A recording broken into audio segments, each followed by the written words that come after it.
Hi everyone, good morning and welcome to a glorious morning here in Berlin. Yes, we are back in the German capital. The population of 3.5 million people, there or thereabouts, are about to be entertained once more by Formula E. This is the only track, I do believe, that has been present in every single season of Formula E, and it's so good to be back. I'm joined by Oliver Askew, former Andretti driver, difficult for me to say, and of course, Karun Chandok, F1 and FE driver. Gentlemen, it's good to be back in Berlin. It's good to be here. It's gorgeous. It's a gorgeous day. Yeah, 21 degrees is going to be the maximum temperature today, and hopefully the sun will shine on some sterling performances, Karun. Yeah, I mean, look, it's a track that, as you say, every driver and team in the championship knows pretty well. It's a very unique surface, which we'll come on to in a second, but it's a tricky circuit. You know, I think there's some bits where the slipstream and the energy efficiency is really going to come into play, but that's for later today. Right now, it's about getting those tyres fired up for one lap in qualifying. Absolutely, and Oliver, you've raced here as well. Tell us, why is it so unique? Well, for one, we have the pavement that's razor sharp, so the roughness of the track is playing a role in how the tires are wearing out, specifically on acceleration through these corners. It's stop and go. It's a stop and go circuit, so a lot of hairpins, heavy braking zones, low minimum speeds. I think we're going to see really good racing here, a lot of passing opportunities. Karun, I'm going to let you do the iconic kneel down and point to the surface here in Templehof. Well, so the floor is yours, my friend. Well, it's just good to show people, because you can see there's so many different colored stones that make up, and when you run your hand on the top of it, it's so coarse and sort of uneven as well. You can see why. You know, it just shreds the top of the tyre. Now, this year, of course, we've got the new tyre, Hankook, for the first time supplying the Formula E Championship. And therefore, it's a little bit of a step into the unknown for the teams, because by the end of last year, they kind of knew, right, with the Michelins, this is what the tyre is going to do in the race, this is what on a long run they need to do, and set their targets. There are lots of unknowns going into it. And even for qualifying, what do the drivers need to do to get the tyres in exactly the right window, especially the fronts, for that one lap? Yeah, at the top of the championship, we've got Pascal Wehrlein. Just quickly, Oliver, they seem to have dropped off a little bit. An amazing start to the season in Mexico and then obviously Saudi Arabia, but they seem to have difficulty getting back on the podium. Yeah, it's the top 5 now being separated by only 28 points. So we're about halfway in the season, not quite yet. It's about time for these drivers to get their elbows out and really start to put down some consistent performances. Both Jake Dennis and Pascal Wehrlein have had a struggle the past couple of weekends, so hopefully they can get a rebound here this weekend. All right, well, let's go over to Nicky Shields, who's with another fella, Jake Dennis, the Brit, who is up there at the top of the championship, second. Right, Nicky, over to you. He is indeed. He may have failed to have scored in the last 3 races, but he had such a strong start to the season with a win. And 2 second-place finishes, he has still secured himself second in the standings at the moment. Jake Dennis, let's have a quick catch-up, because I know that the drought of points is getting a little bit irritating for you. You're feeling a bit frustrated, but everything can change. A doubleheader here in Berlin. Yeah, doubleheader, back on the European leg, so really excited to try and just start the Clate scene, and, you know, big opportunity to score some big points. You know, we've got Saturday and Sunday. Sunday actually looks a little bit wet, which could play into my hands. You know, I'm British. Generally, British guys go quite well. But yeah, just excited to see if we've made our improvements. Practice looked pretty okay, and hopefully we can sneak into the duels. Yeah, absolutely. Now, I believe you were saying that ultimately all your objective really this weekend is to get into the duels, because you believe that if you're in the duels, you can win the race from basically in the top 10. Yeah, I'm really confident I can win the race as long as I try and get into that top 8. I think just for myself, you know, it's been a difficult qualifying year so far, apart from Mexico, and last year was such a strong point for me, so I want to be like delivering for the team. Obviously, Andre's having the same sort of issue, so I think ultimately we need to try and improve our package over one lap.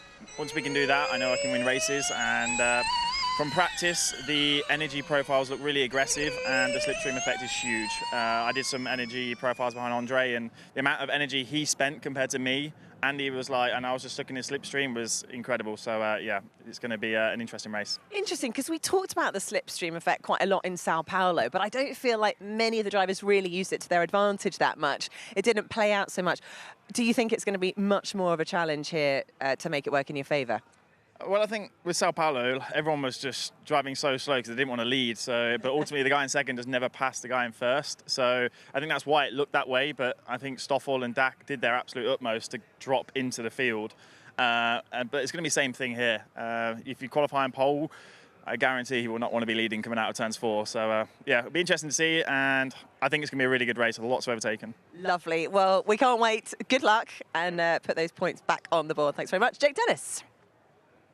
Obviously seems to know what he's talking about, and I think he's got the right idea. What's energy profiles? What does that mean, Karun? What was he talking about there? He's talking about the energy profile of him and the energy profile of Jake and how it was different. Well, what they're looking at is essentially about consumption and how they are using the energy at different times of the race and at different parts of the track as well. There's a lot of collaboration at the moment you can see going on between Andretti and Porsche, the works team, as well as then you've got Envision and Jaguar. You've got obviously Maserati and DS Penske. So they're all having to work together, looking at those profiles of where the energy is being used. Oliver, it always makes a difference when you stop, collaborate and listen. But let's talk about Nick Cassidy, shall we? Exceptionally well past 3 performances on a podium. The Jaguar powertrain is flying. Yeah, we talk about confidence in Formula E a lot, and right now Nick Cassidy is a confident driver. He feels at one with the car, and hopefully this weekend he can continue that momentum and go towards a championship fight. So he's had enough experience in the series. It's now time to put it to the test. Yeah, it really is, and no better time than qualifying. This is it. Cannot wait. It's going to be a good one here in Berlin. But before we get into qualifying, we should explain how qualifying happens and what goes on in qualifying for Formula E. Take a look at this.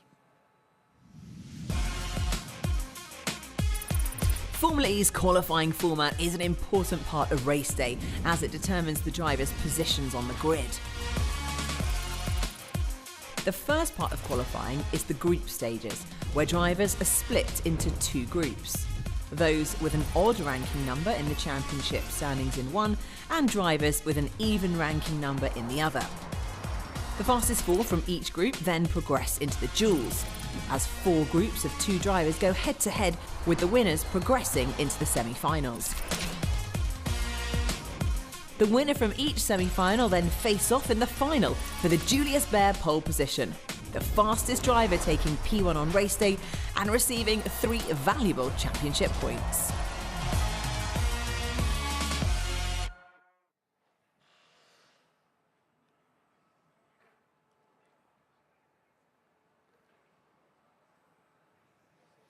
All right, time now to join our commentary team of Jack Nicholls and former Formula E team principal Alan McNish to guide us through qualifying for round 7 of the ABB FIA Formula E World Championship. Thank you very much, Vernon. Looking forward to this one, as I always am really, with these new Formula E qualifying formats. It's a lot of fun. And we've got some big hitters in this group. Pascal Wehrlein, the championship leader. Nick Cassidy, 3rd in the standings. Da Costa was very strong in qualifying last time out, starting on the front row of the grid. Buemi, Evans, Van Dorn, Lotter, Asete, Camera, Rowland, Mortara and Muller, the 11 drivers that will be taking to the circuit for the first 12-minute group, and the top 4 will advance through to the duels. It's just coming up to 20:11 local time in Berlin, and the crowd are streaming in, ready to see this qualifying action unfold. Really passionate Formula E fans actually in Berlin. It's really cool to see, and actually a lot of people from around Europe make the trip to Templehof, and the light goes green and drivers are straight out onto the circuit.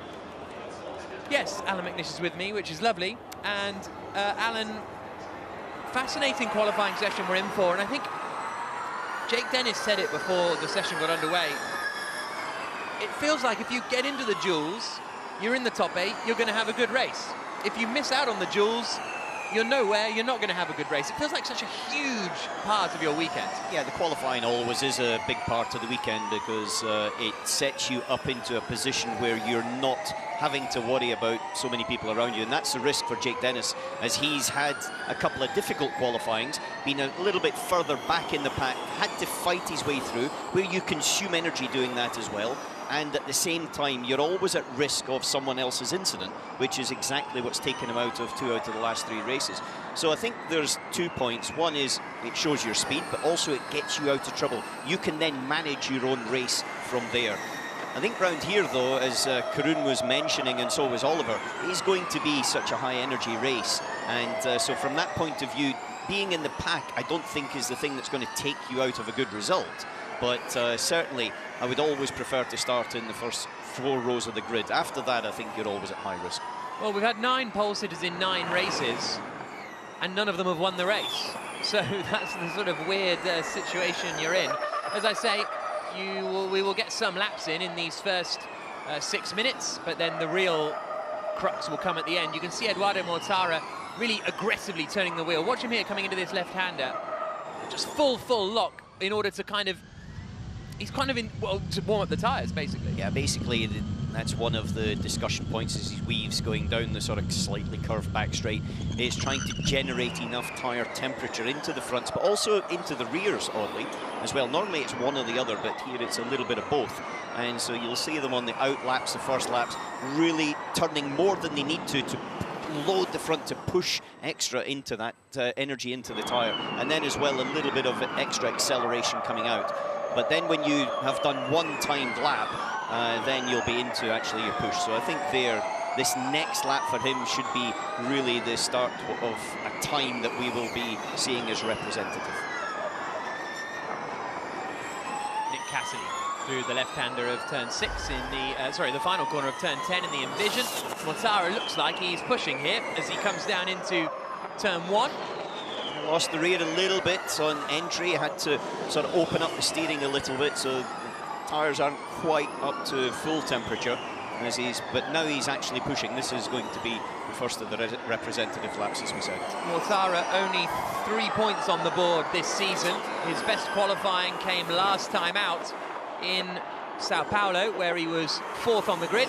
Nick Cassidy following him. Cassidy has been impressive in qualifying this season as well, lying 3rd in the championship. The other thing I love about this qualifying format is you're just guaranteed shocks in the group stage, because if Cassidy doesn't make it through, you'd be surprised. If Buemi doesn't make it through, you'd be surprised. If the championship leader Verline doesn't make it through, it would be a shock. If Da Costa doesn't make it through, it would be a shock. If reigning champion Van Dorn doesn't make it through, it'll be a shock. If Evans doesn't make it through, it'll be a shock. There's so much going on in these group stages. We're about to get our first benchmark times then. Mortara does a 1 minute 6.654. Cassidy does a 1 minute 6.593. 600ths quicker than Edo Mortara. Yeah, but the person on the move, Stoffel Van Dorn, who's very quick in that middle sector. And if he's able to keep it clean and tidy last corner, then I'm sure he's going to pop himself to the top of the time list ahead of Sebastian Buemi. Verline, here's his team radio. And push lap again. Doing another push lap. That was Kyle Wilson-Clark on the radio. Florian Modlinger on the inset there. Van Dorn has gone to the top of the times on a 1 minute 6.116. Evans jumps up into 3rd. Buemi's done the fastest first sector. The lap times are just going to drop and drop. Yeah, they are. Because I don't think the first sector on that first real-timed lap was going to have the optimum tyre temperature and grip, so therefore they'll go a little bit quicker on the first sector. The question is, can they maintain it through the second and third sector on their second flying lap, as we see already a little bit of oversteer creeping in to the Envision car as he came round the hairpin at turn 9. Buemi through the final corner, out towards the line. Cassidy jumps up into 2nd place. Evans has done a good sector 1. Buemi now goes fastest, 300ths ahead of Sebastian Buemi. Ahead of Van Dorn. Well, Verline only in 50 or so, not progressing at that. It looked like he sailed it in a little bit there into turn 1. Van Dorn improves his previous lap time. Roland's in the pits. Roland, here's Buemi's radio. Attempt in sector 2, box. I lost the rear in 7 bad. Sorry. Lost the rear at 7, I think he said. Turn 7, which is the very quick left-hand kink, not flat out, but it's a quick corner, and you saw the cars all through FP1 and FP2, Jack, where they looked to be dancing around through there. In the previous Gen 2, because it was obviously less power and less speed in the corner, then they're quite easy and consistent through there. Not this year. Yeah, Oliver Rowland in the pits. He had to stop on track during free practice because of a mechanical problem or an electronical problem. They got him back out again. So whether he's just decided, I've set a lap time, now I'm going to pit early and therefore leave the track early and have more build laps, or whether he's got a problem, we'll find out in the next minute or so. Well, one team that's got a bit of a problem at the moment is Porsche. Verline and Da Costa 6 and 7. Not expected after the performance, especially that Da Costa had in free practice this morning. And so 5, 6 and 7 out at the moment are Mortara, Verline and Da Costa. And then Andre Lotterer, local man with Andretti as well, there in 8th. Yeah, Da Costa qualified well, second on the grid last time out in Sao Paulo. Prior to that, Porsche hadn't really set the world alight in one-lap pace, but they did a lot of work to make Da Costa comfortable on the brakes. That was their main sort of software focus, was to help on the braking, and they did seem to do that. But at the moment, they are 6th and 7th fastest. Here's Van Dorn changing his tyres. Here the braking, though, you're actually braking and turning quite a lot. So even into turn 6, you're actually trail braking into the corner, which is slightly different to straight ahead braking, where effectively you're trying to control the front. This year you're also trying to control the rear. And when you're regenerating so much energy, then that can be quite difficult. And that is also a characteristic of those Hankook tyres for this year, is that the braking and turning is something that they are struggling with a little. Well, it's just different characteristics, really, isn't it? But they prefer to brake in a straight line. Karun, what's going on? Yeah, I've just taken a wander down the pit lane. Down the pit lane here, Jack, and changing all 4 tyres. So as you go on this surface, they are over tyres, particularly on the rear. I'll just flip on here, top engineers, and they... Everybody else want to make sure they've got the rear tyres as cool as possible for that one back out. So I'll hand back to you. Thank you, Karun. Yeah, so out onto the circuit has gone Oliver Rowland. So he was one of the first drivers. They obviously sort of sacrificed that first run in order to be out on track early enough for the second. And Mitch Evans is going to be out quite late compared to some of the other drivers out there. Yeah, for Rowland, though, for him, he lost so much time this morning, only doing 8 laps when everybody else did 23, 24. The left-hand side of the tires, more into the left side. A slightly mumbly Robert Sattler there on the radio, but we'll try and warm the left-hand tire. A lot of left-handers here. Yeah, you've got a lot of left-handers, so your right-hand side gets very heavily loaded, especially the right rear. For example, coming out of turn 6 or the final corner. However, the left-hand side, so this corner here at turn 9, the hairpin, you saw him as he turned in the rear, automatically then stepped into an oversteer, and then he had to open the steering and correct again. So it's the left-hand tyres you want to build up, and that was part of what Karun was saying, by changing and looking at the rears to try to manage all of the 4 tyre temperatures at one time, which is very difficult, especially when you go into the next stage when you've basically just got 1 lap. Right at this moment, they can do multiple laps, so you can build the temperatures in a more progressive, gentle way. The fastest driver in Group A has taken pole position at the last 4 races, including Stoffel Van Dorn, last time out in Sao Paulo. They are on a push lap at the moment. Lotterer is still in the pits with 2.5 minutes to go. So unless he fancies an out push, which would be quite a brave move. He's been out a little bit offset because he just popped himself up into 6th position. He was behind the 2 Porsches, so it's maybe just a little bit offset on time for Andre Lotterer, trying to ensure that he gets a clean track. He's just left the pits now. So he's got 1 lap, isn't he, Jack? Yeah, I think, well, it's 1 minute 5 a lap. We've got 2 minutes 10 left. So if he absolutely goes for it, might be doable, but we'll keep an eye on him. Right, the nerves starting to rise for Sylvain Filippi, for James Barkley at Jaguar TCS Racing, for Florian Modlinger at Tag Heuer Porsche, and for Roger Griffiths at Avalanche Andretti. Will their drivers make it through to the duels, as Jay Penske's did last time with pole position for Stoffel Van Dorn? Very, very keen on track position here, the drivers, aren't they? Keen on track position, but also keen on making sure that they are one of the last ones to cross the line. So right now, these groups will cross the line and get 1 more lap with 1 minute 30 seconds. Here's the radio for Buemi. Here he comes into the first corner, Sebastian Buemi. So yeah, they're maybe doing a push here. I.e. do this push lap now and then keep pushing across the line. Let's see what Buemi's first sector split is. Comes through now, and he's a 10th down on Stoffel Van Dorn, but the reason they're doing a double push will be because they think the second push lap will be faster. Oh, deep. Well, he's still got it in, sort of. Got it in game sometimes, he brake very late there, but kind of missed the apex. I think that'll be a bigger issue tomorrow when there's more grip down after today's race. I think he got away with it though. 4/10 off. Last race in Sao Paulo was the first time Buemi hadn't made it through to the duels all season. Started 12th on the grid, then had a crash on the opening lap, really hurt his hand. Still came through to finish in 10th position. Right, Cassidy across the line. This will be his big push lap now. Didn't improve that time. The same will be true for Buemi. Here he comes. He'll keep pushing. Half a second away that time.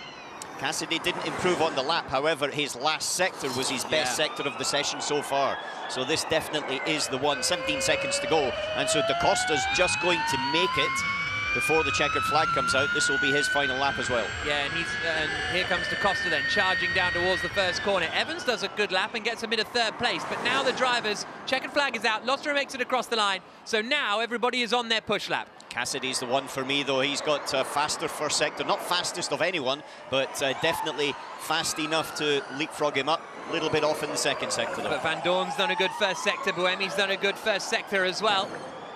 Seti Camera as well is in there, pitching it in. Currently in 6th place right now. Here comes Stoffel Van Dorn, then out of the left-hander of turn 6 and then through 7, really leaning on the car. What's he got in the middle sector? He's lost a bit of time. No one's setting the timing screens alight here. Cassidy comes across the line and goes 3rd fastest. Is that going to be enough to get him through to the duels? No one's hugely improving at the moment. Van Dorn up towards the final corner. At the moment, he's 400ths down on his previous best. Drives out towards the line. Cassidy takes the checkered flag. Buemi takes the checkered flag. Mortara doesn't make it through. Verline 8th. Verline takes the checkered flag and is only 8th fastest. He's going to be on the 8th row of the grid, the championship leader. There goes Sete Camera up into 4th spot, and Evans is out. Evans isn't through to the duels. Van Dorn, Buemi, Cassidy, Sete Camera.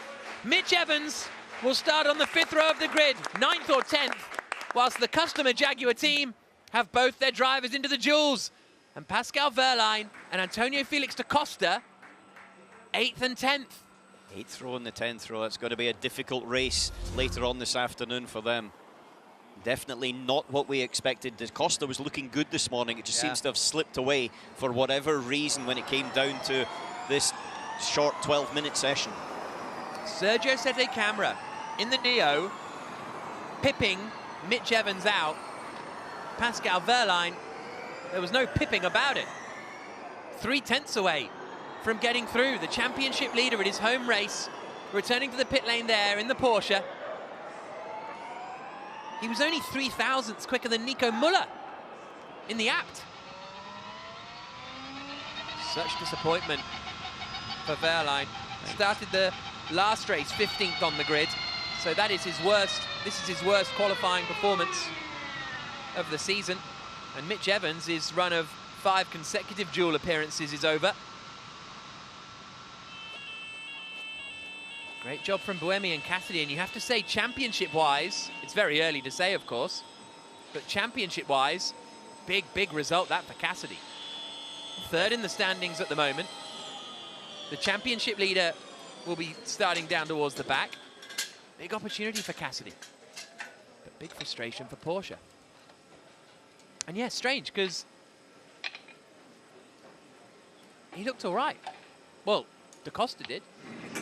Yeah, it just seems to have slipped away for whatever reason, but also on the pure one-lap pace. Some of the competition, I think, has stepped up. We saw Sete Camera just as a good example in that situation. Both the Envisions have leapfrogged up. Sebastian Buemi was up there as well. So for a Vision right now, it is, as a team, looking very strong.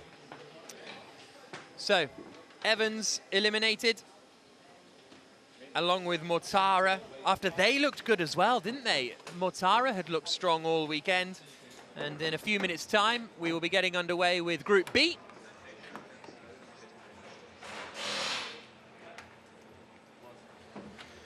So, Mitch Evans eliminated. Let's head down to the pit lane and see what Nicky Shields is up to this afternoon.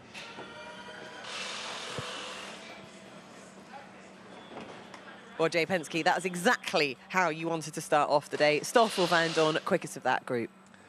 Job 1 is done now. The rest, we need to get through the rest of these challenges, but Jeb's up with another good race car. He felt very confident 300, so I expect good results here too.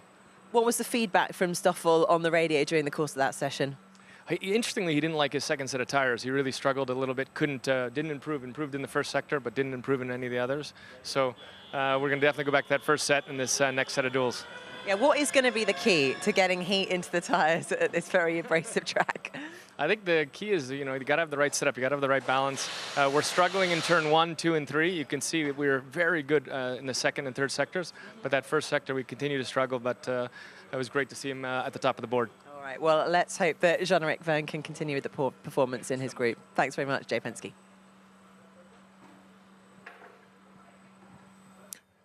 Karoon, we've got to talk about Sergio Sette Camera. Awesome one-lap pace. Yeah, I mean, brilliant for them to get into the duels here. They've done it. We saw earlier this season Dan Ticktum getting in the duels and getting quite high up the grid. We'll see what he can do. He was the only one, I think, of the heavy hitters that really improved on that final run on the second set. The other cars heading out now for the second group. But I think what we're seeing is, for Penske, and this is where I think Verne is going to be interesting. Earlier on, they complained that they couldn't get the tires energized for one lap. On this surface, that's not a problem, and I think that's why we saw Van Dorn competitive here. Their qualifying form should be strong this weekend, and see what Verne can do. And if you were in the Porsche garage, either of the Porsche garages, the Andretti team and of course the factory team, the Porsche team as well, you'd be disappointed with that. You'd be hiding from all the Porsche execs and management who are on their way down good point. this afternoon because they're home race. So 8th and 10th row of the grid is going to be pretty depressing for their bosses when they rock up. There's no hiding from Karoon Chandok. That's a great point to make. A lot of our German teams, a lot of our German drivers have got friends and family here as well this weekend. So, yeah, you're right. Absolutely. A lot of money in the room, as they say, Karoon.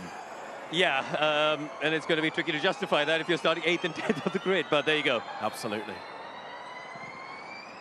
So qualifying Group B now underway. Remember, you can get involved in as well on Formula E Predictor. Download the Formula E app and get involved there. Prizes up for grabs, all sorts of fun stuff. And so, yeah, download the Formula E app and get involved. Or when it pops up, which it will do at some point during this, at many points during the day, scan the QR code. Right, so for Porsche, just to quickly reflect on them, that's their worst qualifying performance of the season for both drivers.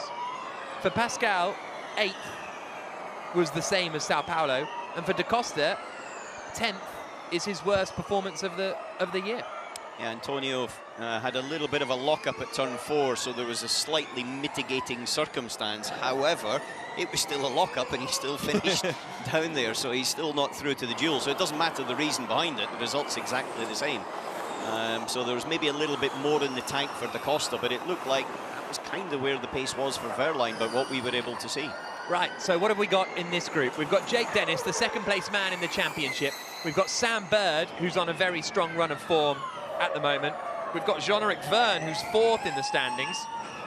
So those are the ones, really. Dennis, Verne and Bird. As far as the championship is concerned, they're the ones to keep an eye out on. As far as this weekend is concerned, Max Günther in the Maserati, the blue Maserati MSG that's just coming through that left-hander. There, he's been really quick this weekend, but Bird has not been slow. Here he comes into turn 1. But washing out the... Well, you see different lines through turn 1, don't you? Some people hug it all the way around, some people kind of V it or U it or whatever you call it. I think that's related to the grip you've got at the time and how your car balance is, how stable the rear end is as you start to turn in and load the rear of the car up. And especially on this first flying lap, then they don't have the grip available that would allow them to throw the car in with confidence that we'll see in the next lap following. Bit of Jake Dennis on the right, bit of Sam Bird on the left. Wow, quick first sector by Dan Ticktum, equal to the best of what we had in the first part of qualifying. Yeah, Ticktum cracking on. Bird is a couple of tenths slower than Ticktum in the first sector. Everybody's a couple of tenths slower in the first sector. If he's able to pull it through, lost a bit in the second sector, it's still going to be a quick time by Dan Ticktum. Here comes Bird across the line, and he does a 1 minute 6.581. But there's a few drivers out there going quicker. Max Günther is one of them. Jake Dennis is also one of them, a 6.5 for Dennis. His qualifying in the last 3 races have been 12th, 12th and 14th. Günther fastest, ticked him up into 2nd. Dennis 3rd, Bird 4th. Verne now up into third position in the DS Penske. And Bird, though, is improving on his second lap, so he is doing a out-push. And I imagine in fact, it looks like most of the drivers are still in this group as well. Here's Jake Hughes in the McLaren, driving towards the line now, and he goes fourth fastest. He's been a little quiet in the last race or two. And starting second push. But that's all relative to him being pretty mega in the first 4 races of the season and making it through the duels every time. Well, he didn't technically in Hyderabad, but that was because of a pit lane infringement rather than anything else. Here comes Sam Bird to the top of the times. 1 minute 6.018. Gunter comes through, improves, but doesn't go quicker than Bird. Dennis improves, but doesn't go quicker than Bird. Tictum goes up into third position, so Neos are getting involved in the fight. Definitely are, and they're pushing other people out of the fight. John-Eric Verne down there in 5th.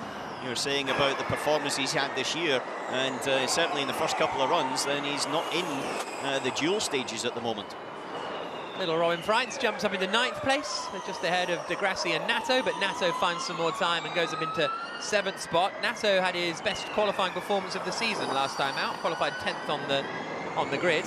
Here is Bird then, quickest after that run. I imagine he'll be returning to the pits now. Yep, not on a push. Well, he's only 4 tenths off, so he's pushing plenty to still kind of learn and keep track of where the track is. And also there's 6 minutes to go, so you want to get back to the pits as quickly as possible, so you've got as much time as possible, because you can, in theory, get pulled into the weighbridge and things like that. So if there is something, you want to be prepared. So Bird, Gunter, Tictum and Dennis, the 4 drivers that would advance at the moment. Verne would be eliminated in 5th spot. Here's a look at Jake Hughes. What's he up to? Ooh, a bit of wall on the exit of 9. Just the car is walking quite a lot out of 9. And that was also the same out of the last corner. It wasn't smooth and tidy. This is coming into the corner. That's some real fishtailing. Yeah, front in. So he puts on the power. Oh. It was quite late as, you know, he put on the initial power and then it lit up the rear tyre. It could have been him warming his tyres. Maybe that was his start outlap. This was actually at the start of the lap. So intentional lighting up the rears. Well, it looked good anyway. It looked very cool. 5 minutes and 15 seconds remaining. Everybody in the pits waiting to head out and do their final out lap, push lap, and another push lap. We saw some people improve. Here's Bird. Okie dokie. Yeah, second lap it is. First lap just not ready. It's like you've heated the surface, but the heat hasn't fully absorbed through the rubber. There's the QR code, bottom left. Get stuck into the Formula E predictor. I mean, that's, to be honest with you, that's the chirpiest I've heard Bird sound on the radio in a long time. That was what I was just about to say to you. He sounded positive. Okie dokie, it was all positive. That hasn't been the case in the last little while, and that is confidence, and that's why he's at the top of the times. I don't believe he's driving any differently. It's just now he's got a bit of feel, a bit of confidence, and a good result after the last race, and that will build his momentum without doubt. And positive for the team as well, because they've got 2 cars that are competitive. And give us a little quick lesson in surface temperature versus core temperature. So that's what he was talking about. Yeah, he's talking about the top sort of 2-3 millimeters of rubber on the tyre, and then the core, which is basically in where the pressure inside the tyre sits. And you can get surface temperature, but once you've sort of gone over that, then it isn't residual in the main part of the tyre, and you need core temperature and you need consistent temperature through the rubber ultimately to have the feeling of grip. 3 minutes and 50 seconds to go. The former Formula 1 driver and three Le Mans? Yeah, 3-time Le Mans winner and former Audi team principal in Formula E, Alan McNish, with us this weekend. As Jake Hughes makes his way onto the circuit, he'll be the last driver on track, so presumably the last driver to set his lap time, ultimately, as he joins the circuit now. So everybody will do an out lap, a prep lap, and then 2 push laps. And as we heard Bird saying a moment ago, it's the second lap really that's going to be the big one, although that wasn't the case for the first group. Yeah, there weren't huge improvements on the second lap. In the second, but still, you know, there was, if you looked at it, Dan Ticktum was able to do it on the first lap already, a very good one, and then just eke up a little bit in the second lap. I still think, in general, the second lap will be the better one for this particular run. Whether it's quicker than the first run is a different one, but it'll be the quicker of these two. There's Ticktum just sitting behind. Mitch Evans watching to see what his teammate does. How, you know what, they're going to do an out and a prep, so I'm going to get stuck into it. Just quickly, they're 5 points apart, the Jaguar drivers. If you're Evans and you've qualified 5th, that's going to be, let's say, 10th. If your teammate's on pole, wins the race, suddenly he's 20. How much do you need to, within the team, are you trying to take control of the team and be the one? You're always trying to take control of the team. That's the driver's job. You've got to. So is that Evans' worry when he's looking at the screen? Not necessarily at the moment. Obviously, he wants the team to go well because it's proof the car's quick. However, saying that, he would prefer to be in the position where he's at the top of the timesheets, which is not for this case. But ultimately, from the team's point of view, they need to have both drivers competitive. And so it's important to try to ensure that everybody keeps the focus on the other teams and not necessarily your teammate across the other side of the garage.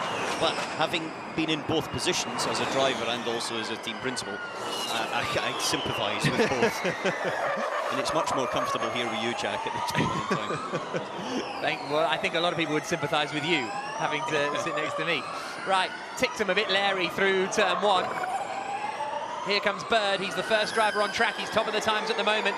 His first sector is only 800 slower than he managed previously. Ticktum is 2/10 down. So, yeah, I think these first laps are not going to be the ones for these two anyway. Coming now into turn 7. It's this middle sector generally where the time just slips away a little bit. The first sector, they're able to maintain it. It's the middle sector that's a hard one. Oh, big oversteer there as Birdie's still only a touch away, though. He's right within distance. Yeah, he's 300s down. Gunter actually has done a good first sector, so this could be an improvement for Bird. He'll be hoping, though, that the next lap tucks it in to the final corner, neat and tidy for the British driver, and Bird drives towards the line. Doesn't improve, but this will be the lap that he hopes he does. Ticktum across the line, no improvement for him either. Vern has done a good middle sector. Here's Gunter, who I think he's only 8 thousandths away after the middle sector. I feel like he might have backed off at the final corner to give himself a run. He did. So a lot of these drivers, if they're not up, they've taken a big loop sweep into the final corner to give them a run down to turn 1. So now, incoming are the quick laps. Not from Vern, though. He's off to Hamburg. Here's Jake Dennis across the line. And Dennis remains 4th fastest. Vern did manage to improve on that previous lap. That's it. Vern's done, actually. Yeah, he's done. Vern's done. Vern's not in the duels. But Bird is up after the middle sector. Gunter is up after sector 1. Ticktum is not. Ticktum's a second away. Ticktum's not going to improve. We'll see what Jake Dennis can do. Vern won't be advancing. Here's Bird now into the final corner. Gets it tucked in. He's 700ths up after the middle sector. What's this going to be for Sam Bird? It's a 1 minute 5.9. That should be enough to see him through to the duels. No one else behind is really improving. Ticktum takes the checkered flag. Rask gets up to 6th. De Grassi goes 9th. Checkered flag is there for Dennis, who's there in 4th position still. Yeah, Fenestraz just popped into 9th. De Grassi down to 10th now. Freinz 11th. And I think it's up to Jake Hughes. Jake Hughes in the McLaren. I think it'll be Hughes or Dennis that will advance through to the groups. Dennis comes through across the line now, and it's 4th quickest. What can Jake Hughes do here? Personal best in sector 1, personal best in sector 2. Is it enough to get him up into the top 4? No, it's 6th on the grid. 3/10 away. Bird is through, Gunter is through, Ticktum is through, Dennis is through. But once again, you've got to get it done in the first part of the session. Yeah. Because the time's just tickled around, but ultimately, if you didn't get that lap in the first part of the session. Super first run, so that's P3. Fantastic, fellas, well done. That's so good. Awesome. Yeah, I think that was a very fair bit of radio comms there. Dan Ticktum, super job, well done. First run, super lap. So what we have now is a huge day for Sam Bird, Jake Dennis, and Nick Cassidy. Big, big day for those 3 drivers. We'll find out where they actually qualify on the grid a little bit later on, but as of now, they have a huge chance to take a big chunk of points to the championship leader, Pascal Wehrlein. Certainly, Wehrlein's got a huge afternoon ahead of him to try to recover. But I would say right now, I'll wait and see what the next part of the duel stages actually delivers, because it could be quite easily that you're at the bottom end of the top 10. Yeah, very true. One person that's certainly not in the top 10 this time, Lucas de Grassi, having won several times round here, always been very quick round here, but just not hooked up today as he climbs out the car. And same with Jean-Eric Verne as well, 5th in the group. 9 pole sitters in the last 9 races. Will that run continue today? It certainly won't be Verne on pole position after he fails to make it through. Same is true of the 2 McLarens, whose pace has slipped away a little. They're still comfortably beating the Nissan team, who are their factory supplier, but not quite advancing. 6th and 7th for Hughes and Rast. There is de Grassi. You've seen that face a few times. Yeah, just leave him for 10 minutes. Only 10? He's okay. Yeah, but you know, the emotion, that's the thing, is there's a lot of emotion and build-up prior to this part of qualifying especially. And then there's the sort of natural release of that emotion and frustration, disappointment, whatever it may be, if it hasn't clicked as it should have done. And especially in this championship, because, you know, it's quite easy that a small mistake will put you at the back of the grid. Yeah, Right, get involved, Formula E Predictor, because it gets really fun in the duels.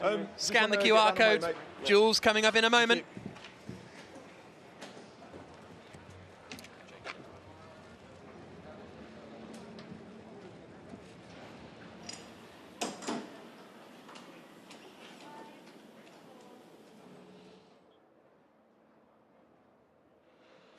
Well, Jake Dennis started the day with one target in mind, and that was to get through to the duels. Mission completed. Yes, very relieved. It's been a while since we've been in this position, but happy to be there. It's a very close field out there, and I think we were all holding our breath for the last half a lap.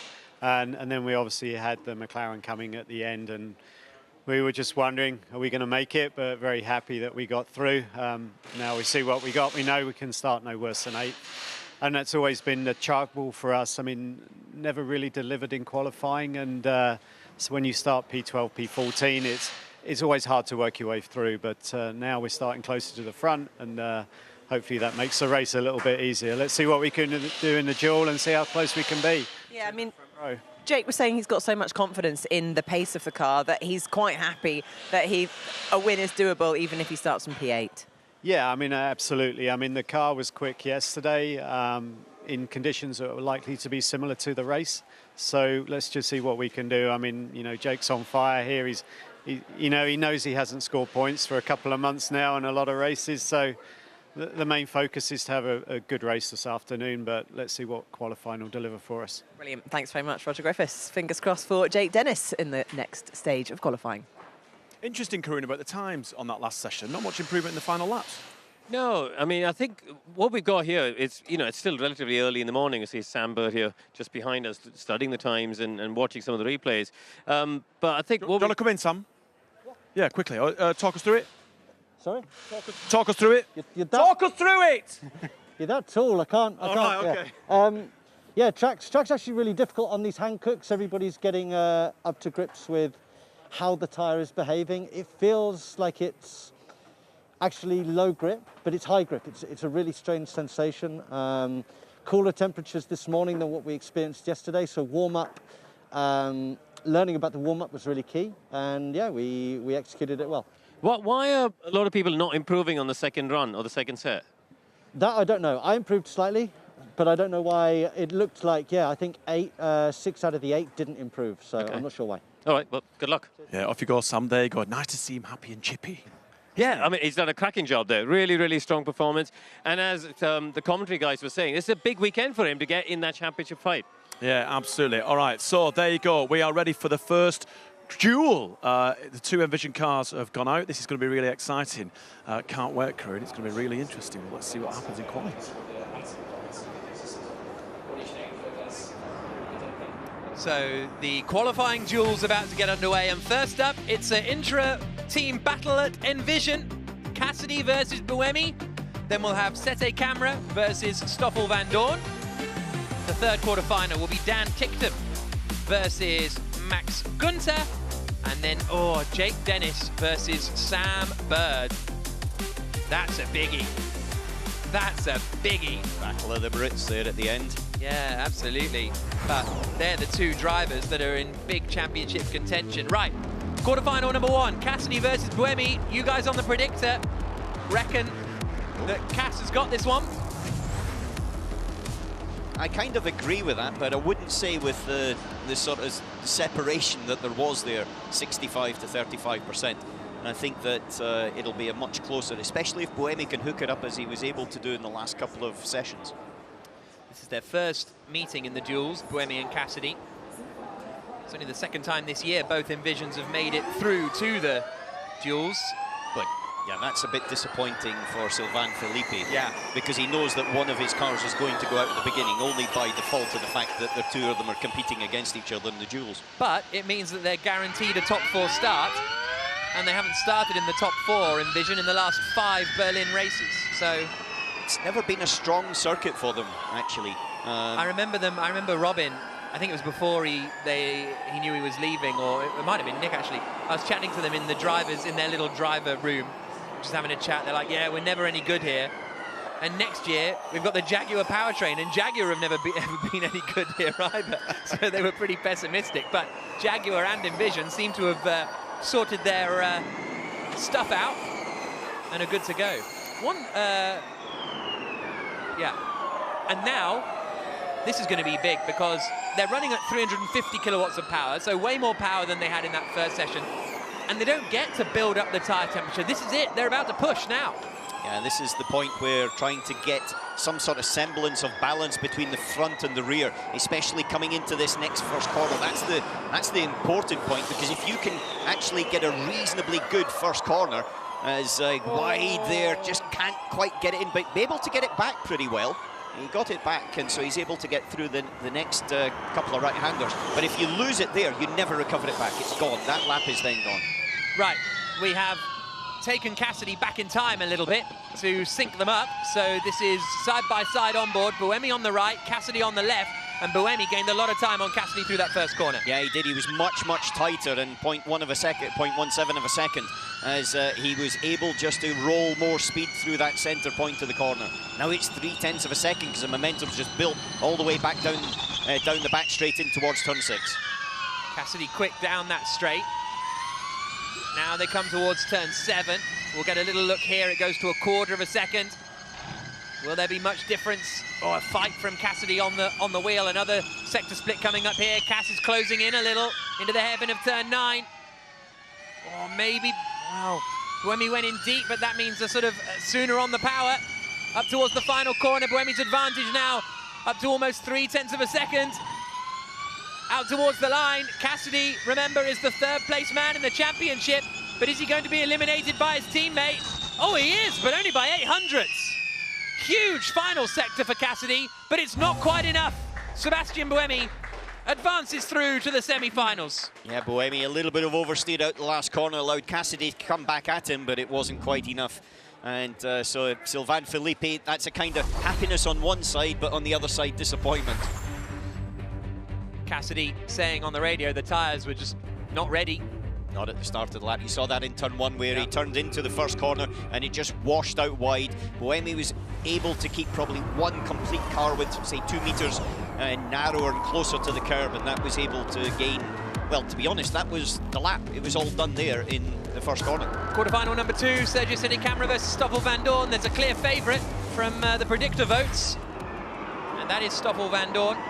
They've met each other once before, which was in the semi-final in London last season, and Van Dorn won that one. Sete Camera's best starting position this season is 13th in Diriyah Race 2, so he's already guaranteed a better start than that. nice into the first corner, I've got to say, Seti Camera. Van Dorn, you hear it, it's just so smooth as it slows down there, though. It's very, very neat and tidy. Van Dorn a quarter of a second up.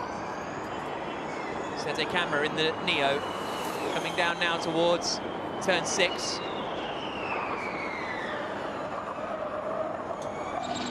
So he's in a little.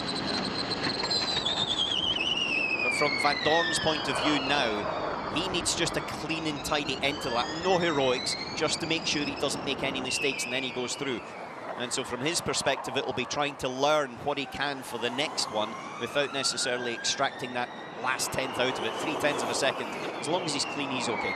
Here comes Seti Camera into the final corner. He'll be the first across the line. Oh, really fighting with the car as he tries to get back on the power. The gap still hovering around though that 3/10 mark. It's a 5.7 for Seti Camera. Here comes Stoffel Van Dorn out across the line, and he's through. A 1:05.393, and Van Dorn will advance. Seti Camera's time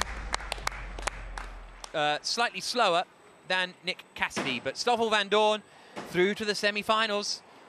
Front 2 rows on the grid for Stoffel Van Dorn, who's down in 11th place, the reigning champion, but is starting to get things hooked up again a little. If he has a good weekend here, he'll be right back in the mix. And so far, he's delivered everything in the free practices and also in the qualifying so far.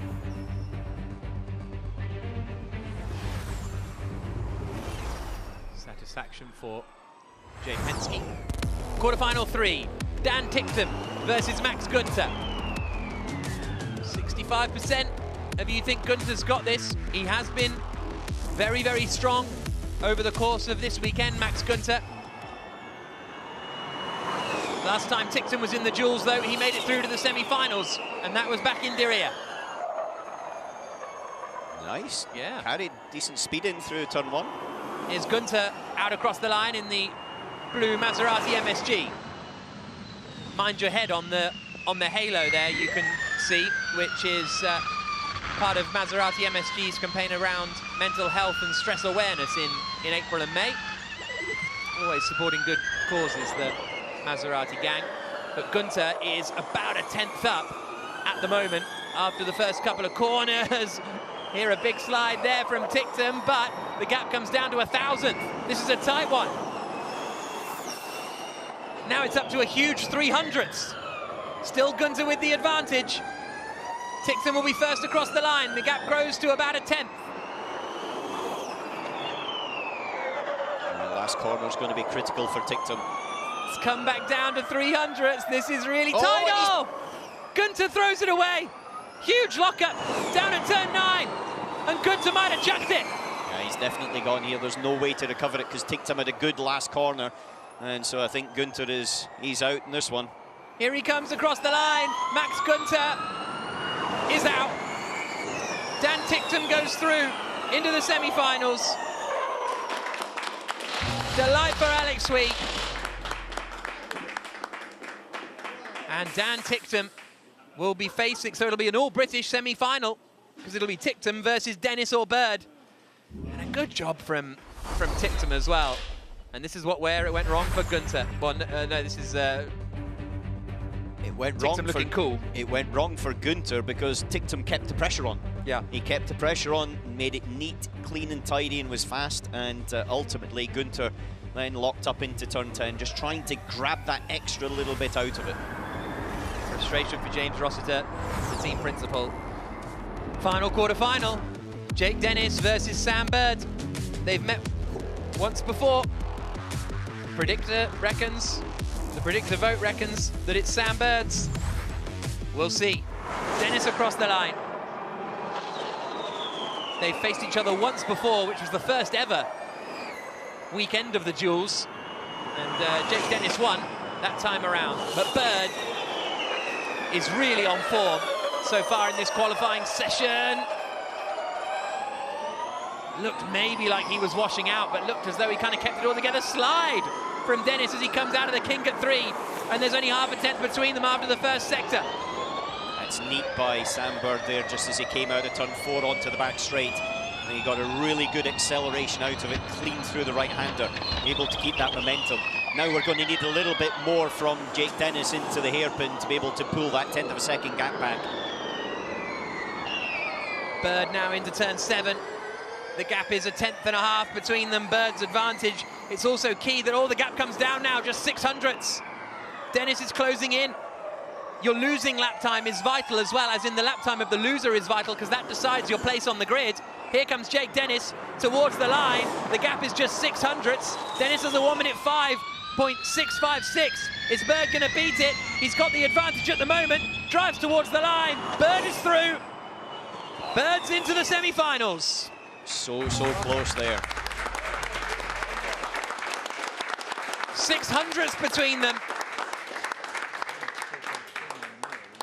And that lap time from Jake Dennis is enough to put him 5th on the grid. Yeah, but that was a good quality run in the duels by both the drivers, yeah. I've got to say. Clearly, Bird has got a car underneath him he's got confidence with. He was able to turn it very quickly and accelerate in a straight line at the beginning of the lap, and that gave him enough of a comfort margin to be able to judge his risk on the rest of the lap. But I think that was a really good run by both of them. So Sam Bird through to the semi-finals, guaranteed a slot on the front 2 rows of the grid. But for Jake Dennis, as far as losing in the quarter-final goes, it's gone as well as it can, because he set the fastest lap time of the losers, so he will be 5th on the grid. Nick Cassidy will be 6th on the grid, Sergio Sette Camera will be 7th on the grid, and Max Günther will be 8th on the grid. James Barkley coming in for a little chat with Phil Charles, who's the chief engineer. Now it gets hard. Now it gets really hard. What's the gap, do you reckon, now? Now it gets really hard. What's the gap, do you reckon, now? Well, this is where we're at. Buemi through, Van Dorn through, Ticktum through, and Bird through. Some big hitters in these semi-finals, and especially Bird now, a real driver who has got a chance of hauling himself right into the title fight. But Dennis will still be 5th on the grid. Semi-finals coming up shortly.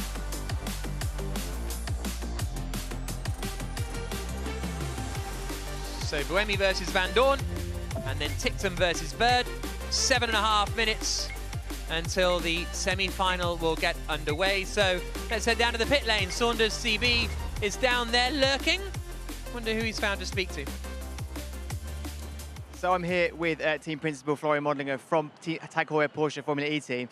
Home race, big weekend for the team. Not the ideal start in qualifying so far. Yes, after this morning, after the FP2, which was promising, we missed with both cars the duel stage. We have now to look into the data. Looks like grip was missing, and now we have to analyze and maximize the race result. What we've seen in previous races this season is maybe similar qualifying performance, but where it matters in the race, you've been able to climb up a lot of places. Is that possible here? Yeah, still race is different story than qualifying, and here again the energy will be very important, a track where you can overtake, and now our target clearly must be to bring both cars into the points and progress as far as possible. So just onto that, what do you think are the main or the key characteristics of this circuit? Where is it going to be won or lost? What sort of advantages can you look to gain? There we have also to separate between qualifying and race.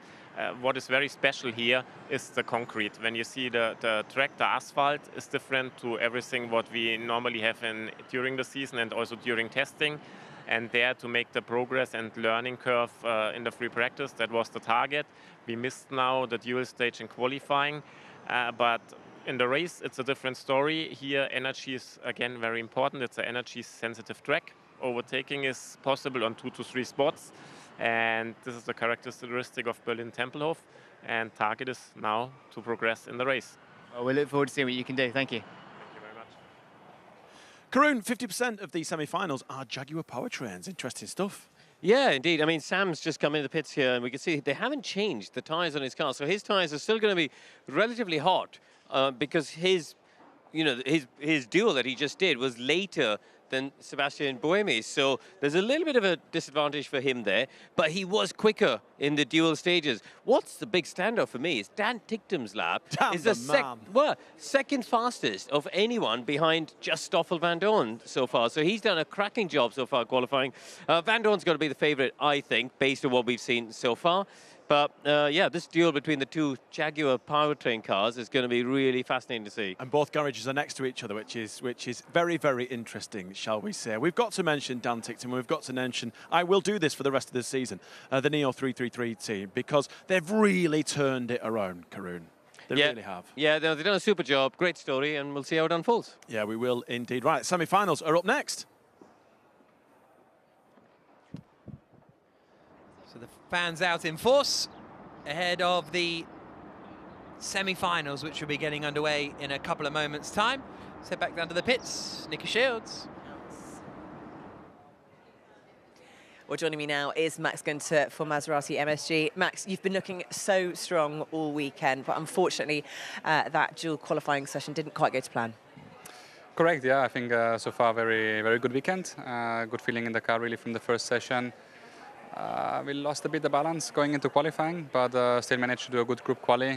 We tried something for the quarterfinal. Unfortunately, wasn't a good lap. So for sure there is some disappointment because obviously the goal was to qualify more on the front. But you know, still we know the race is much more important than qualifying. From the top 8, you can always do very strong races. This is what we have seen this year. So yes, we wanted more, but still it's a solid position for us. Can you win from P8? I think everything is possible from P8, yeah. Excellent, that's what we like to hear. Thanks very much, Max Günther. All right, yeah, we're here with James Barclay, the man behind the Jaguars. We were just saying it's interesting that you've got this garage and then you've got the Envision garage next door. You're doing really well so far this weekend, James. I know the semi-finals are up and coming, but just talk us through this weekend's proceedings so far. Well, of course, here, new Gen 3 car, so everything's new this year, right? So it's really about getting to grips with, in our case, our new components, the new tyre, new Hankook tyre on this track. So, yeah, so far so good. It started well, long way to go, though. So let's see how the semi-final finishes, and obviously the key focus is obviously on the race later. It looks like Van Dorn and Penske got great one-lap pace, but from everything you've seen, especially at Sao Paulo, it looks like you guys have an advantage with the race pace, you think? I think we definitely did in Sao Paulo. I think we're quite measured at the moment because each race is presenting new challenges. We're all developing or learning so quickly with this new car, so definitely can't take anything for granted. We're not being complacent in any way. So a team of that quality with Stoffel's pace, you know, they are incredibly strong. So yeah, we'll just keep doing our homework, focus on things we can do, and hopefully, yeah, edge ahead here. And with Porsche down 8th and 10th row of the grid for their qualifying, this has got to be a golden opportunity for you guys as a team. You know, I know Mitch isn't in the duels, but he's close enough to get a reasonable result. This has got to be a great opportunity for you guys. Yeah, we said this a couple of races ago. This season we'll have snakes and ladders, right? And I think we stood in a couple of snakes early. We do need Porsche to have a few of those days. And so for sure, for the championship battle, that's going to help us, them being down there. But listen, they've got great race pace. We've seen that. So I definitely don't expect them to stay there. Halfway through this season, how much more of this car can we bleed out performance-wise?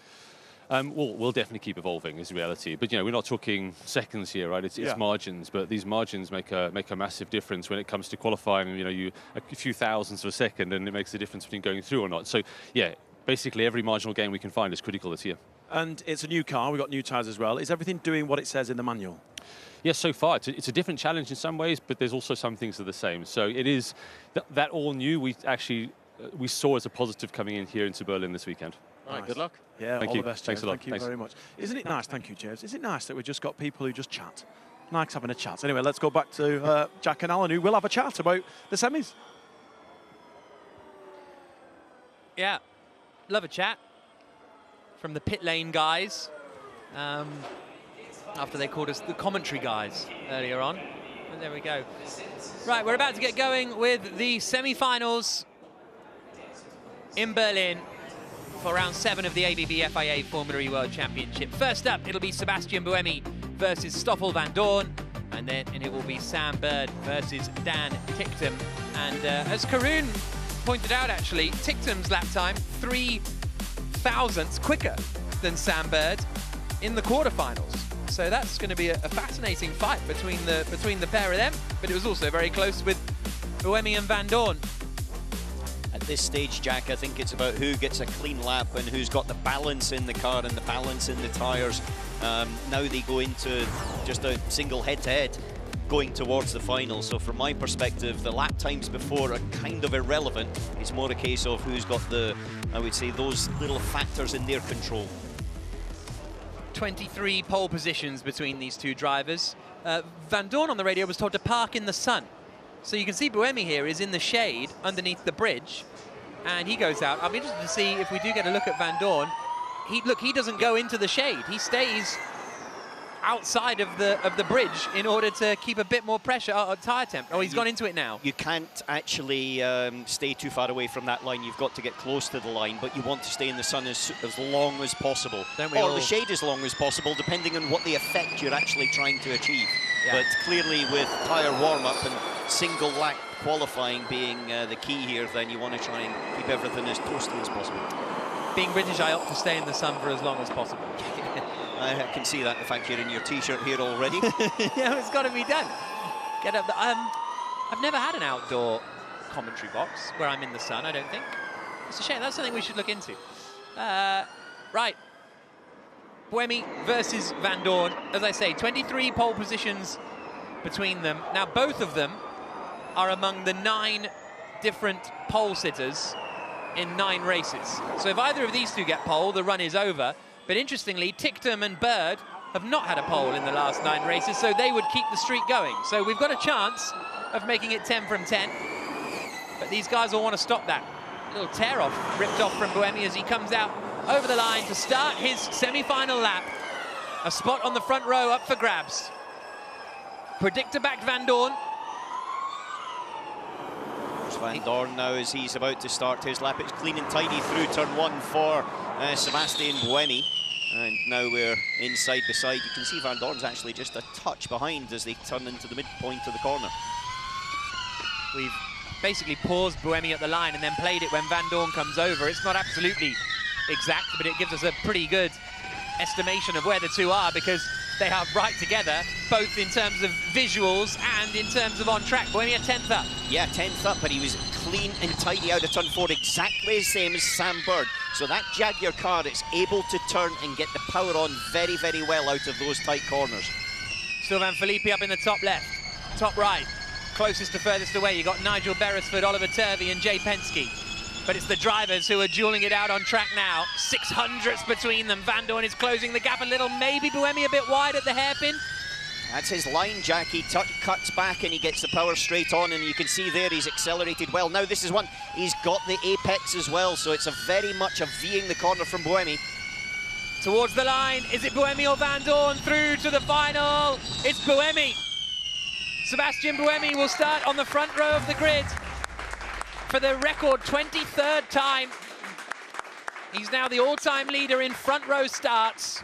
Sebastian Buemi, one more than Jean-Eric Verne, but it'll be the second row of the grid for Stoffel Van Dorn, the pole sitter last time out. Yeah, we got him. Come on. Yes. Whoa! Come on. Whoa!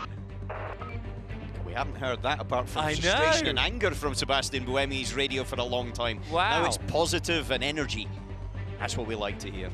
Yeah, he and Connor Somerville, his race engineer, seem to have quite a, I don't know if cute's the right word, but a really kind of nice relationship. Semi-final number 2, Sam Bird versus Dan Ticktum.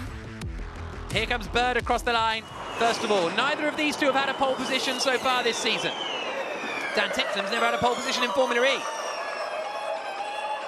It's again like it was in the previous quali by Sam Bird, just rolling the speed constantly through turn 1. Very nice. This is where he was extremely good, turn 4. Neo of Ticktum across the line. Neo's last front row was here at Templehof in 2018. Oliver Turvey at the wheel then.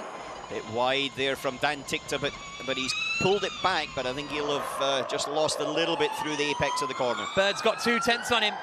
Bird coming now towards the left-hander of turn 7. He's guaranteed a top 4 start in Templehof, and it's his first top 4 start in his last 13 visits here.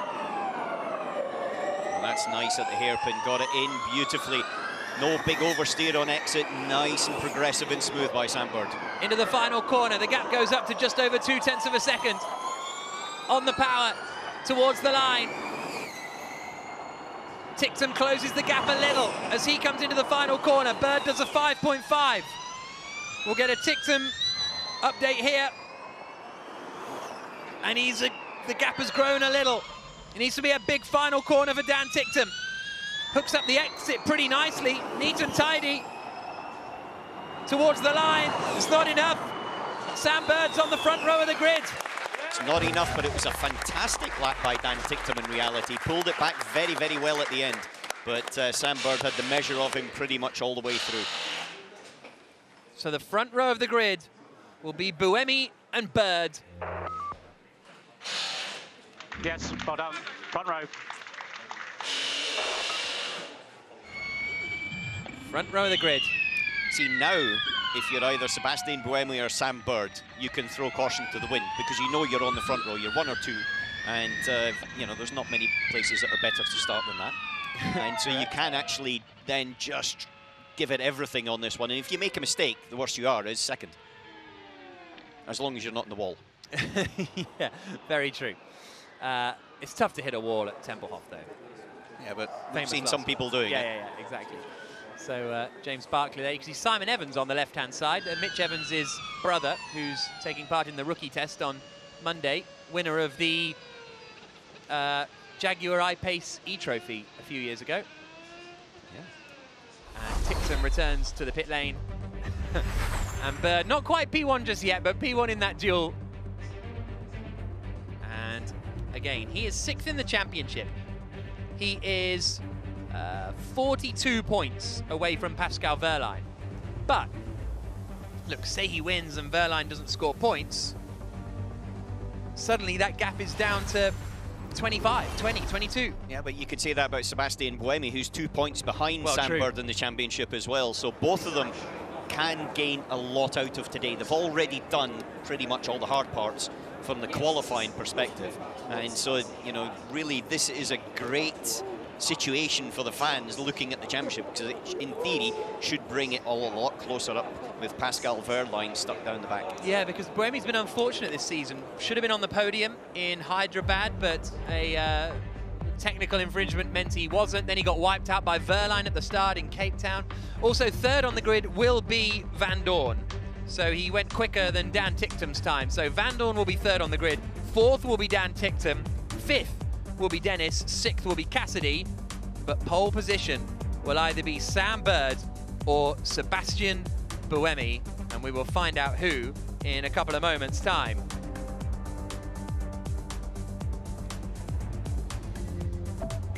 Final getting underway in 6 minutes and 20 seconds. As I just said, Jake Dennis will be lining up 5th on the grid. The 2nd place man in the championship is talking to Nikki. Well, he came to the track this morning with one target in mind, to get through the to the duels, and you achieved that, starting from P5. Pleased? Yeah, very pleased. Very happy with my laps in the duels and even the group quali. There wasn't really much left in it.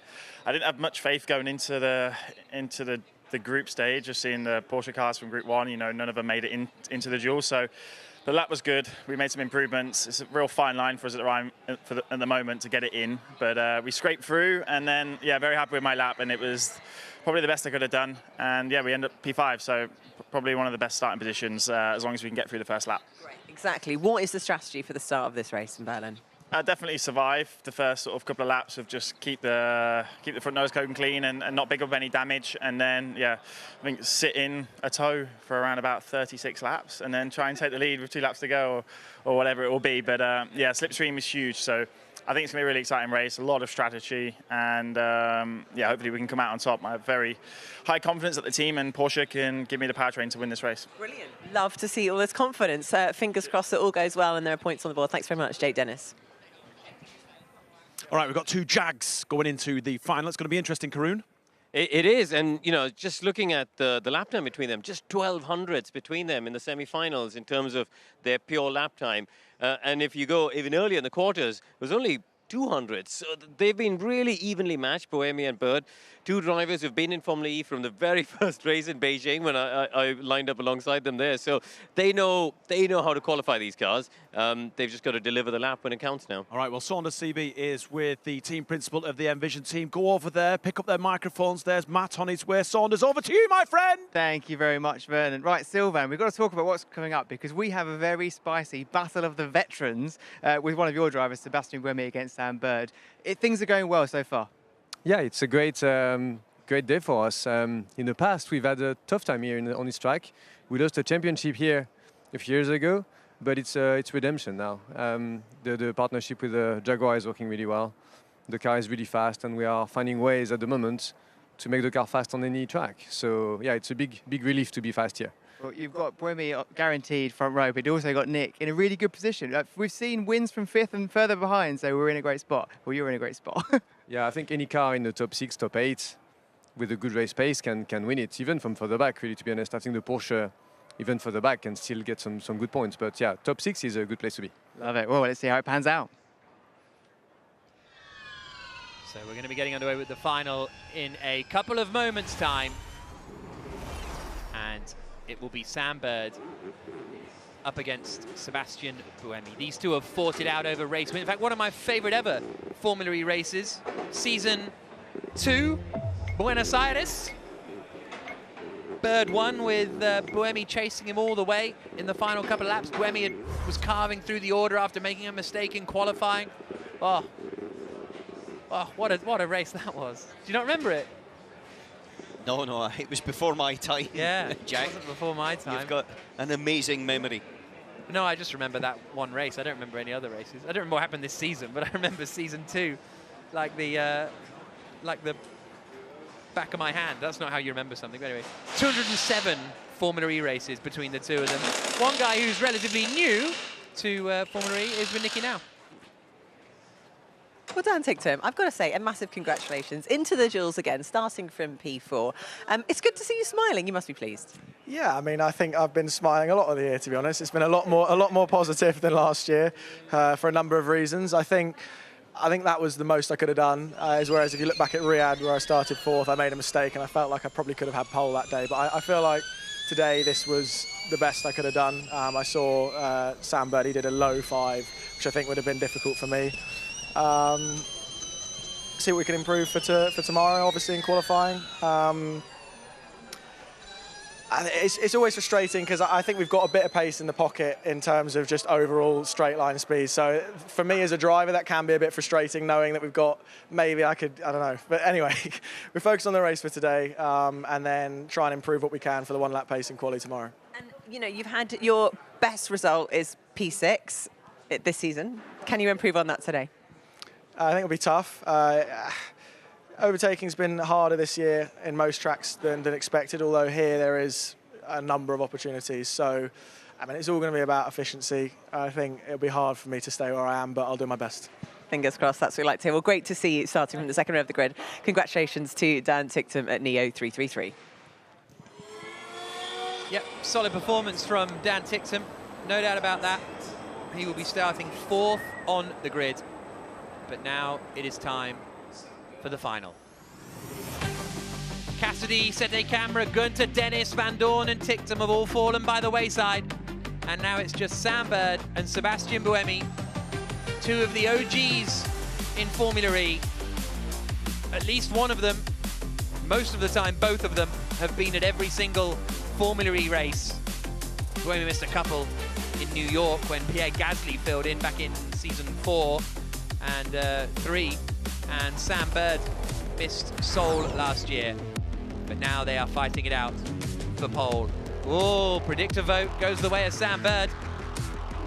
Well, predictor vote went the way against Sebastian Buemi in the semis as well, but he managed to make it through, so I'm not sure I would follow that one right now.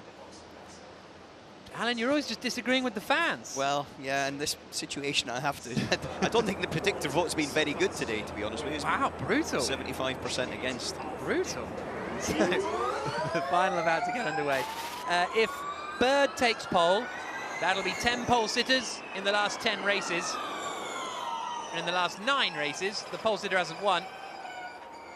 How many poles has Sam Bird got in total so far in his career? Give me a warning before you throw those things at me. Sam Bird in his career has 7 pole positions, 11 wins, 23 podiums. Okay. It's a fair statistic. Yeah. Buemi has 15 poles. He actually has the joint most with Jean-Eric Verne, I think. He was so strong in season 2 and season 3. That's where he was very dominant and basically could stick it on pole and win at pretty much any circuit, if I remember correctly. Yeah. He's been a bit more, I would say, sparse in the last couple of years, but he's certainly got his mojo back in season 9 with the new Gen 3 car, but now we'll see whether he can take another one. So, stage is set here in Berlin, and here comes Sam Bird. This is it, battle for pole position, the battle for 3 points. If Buemi gets pole, he'll leapfrog Sam Bird in the championship. As Bird throws it into the first corner.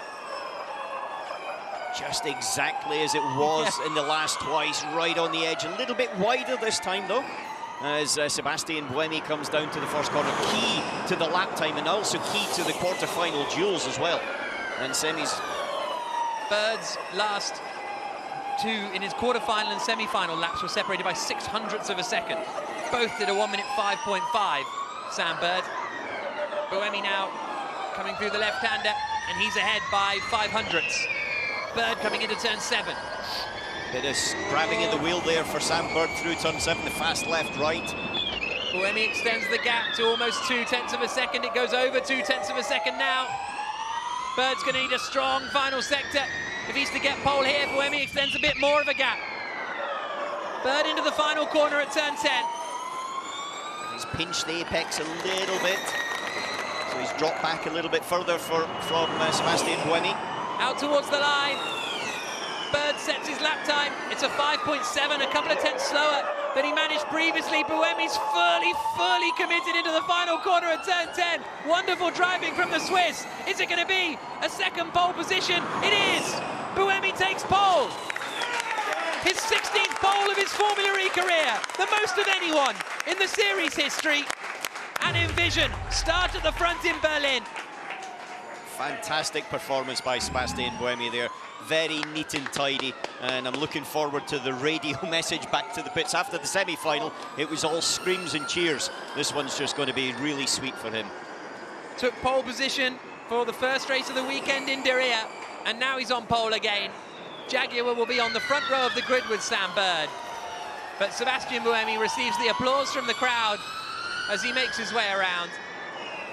Smiles for Sylvain Filippi and Mike Lugg and the rest of the Envision crew.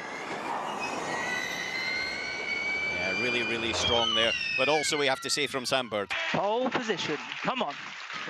Oh, come on, guys, with the up. Amazing. I actually can't work out what the swear word we bleeped out was, honestly, well, there, but maybe all you can say is it was happiness. Yeah, exactly. It was definite happiness, and deservedly so. But Sam Bird as well, I think, has done a very strong run, as did Dan Ticktum in the semis as well. But that was a really nice, tight qualifying session all the way through. And I think it sets us really well up for the race, because there's some people out of position, what we'd expect, and I think we're going to see some good racing coming through. But you know, the strategy is going to be absolutely key. Who is not wanting to lead into the first corner? And I presume it's going to be Sebastian Buemi, oddly. Yeah, very true. So apparently the bleeping of Buemi was he was really happy because he thought it was a bad lap. So that's why he was so surprised. He was saying it was a bleep lap. No, it was a less bad lap than anybody else. Yeah, exactly. Well, Bird actually was 0.2 slower on that lap than he managed in both the quarterfinals and the semi-finals. And of course, it's an all Jaguar powertrain front row. Envision Jaguar customers. And so James Barkley's come around, and so has Phil Charles, to congratulate the crew. And Yes, that's not bad. They've got a good relationship. Obviously, it's crucial that you do, but it feels very active, the Jaguar and Envision.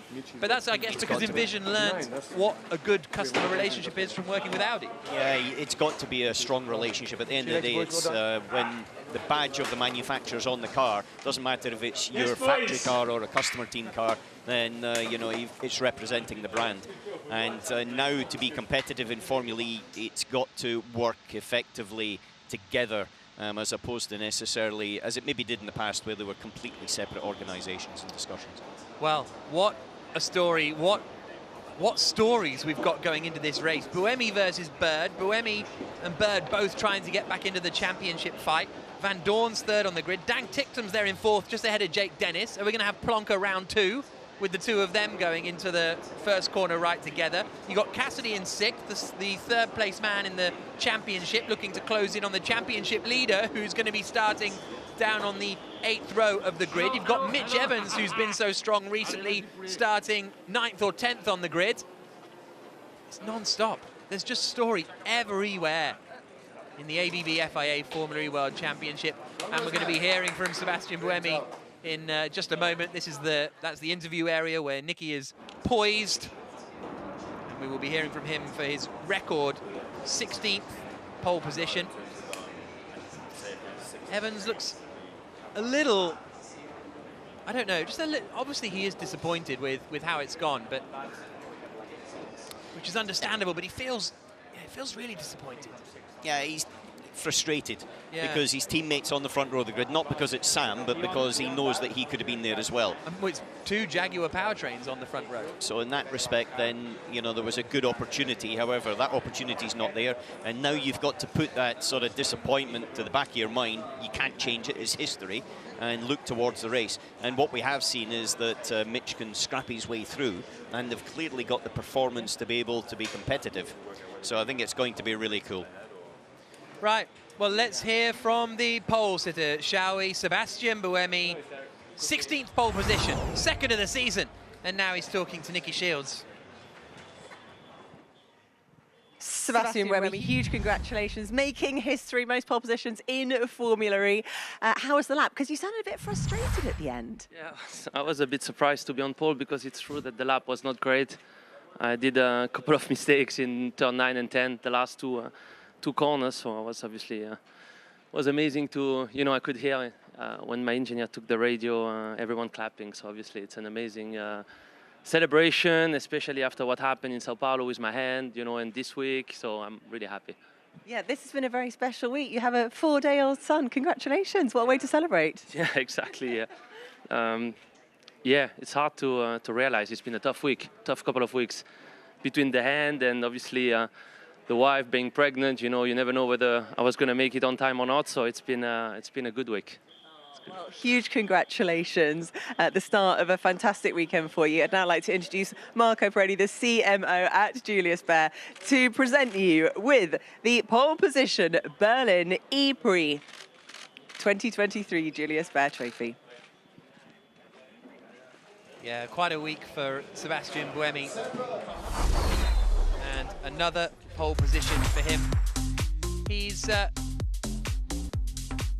only Templehof win here came in 2017, season 3. He never actually led a lap though. Felix Rosenquist won start to finish, but received a penalty for an unsafe release.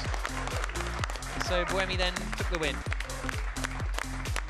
There you go. His last win, New York 2019, Sebastian Buemi. And that was James Barkley coming through and congratulating the Envision team. And the front row of the grid then will be Sebastian Buemi versus that man, Sam Bird, who's just come out of being weighed. And a little celebration with his mechanic. And now he'll make his way towards Nicky. I feel like I'm going to try and sort of predict Bird's interview here. I think he's going to say, yeah, Nicky, a bit frustrated because that lap was 2/10 slower than I managed in both of the other duels, but from second on the grid, we can have a good race, finally get a good result. That's my guess. Yeah, I think that's probably pretty fair. Do you write his speeches for these interviews? Exactly. Right, the race will be getting underway in 3 hours' time here in Berlin with Buemi on pole. But alongside him on the front row of the grid will be Sam Bird in the Jaguar TCS racing machine.